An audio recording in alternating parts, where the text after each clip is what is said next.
Lord, salamat at ginising mo ako sa araw na ito. Lord, I thank you for this brand new day.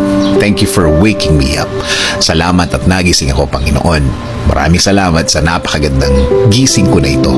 Tatanggapin ko po ito as another form of blessing.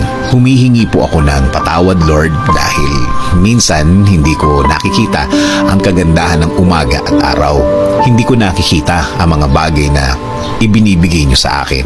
Mga bagay na dapat maganda ang effect sa akin. Since na sa problema ako nakatingin, hindi ko po ito lahat nakikita. Kaya ngayon, Lord, mas magkukonsentrate ako sa mga biyaya niyo sa akin. Mas ibubukas ko ang aking mga mata, ang aking puso, ang aking isip.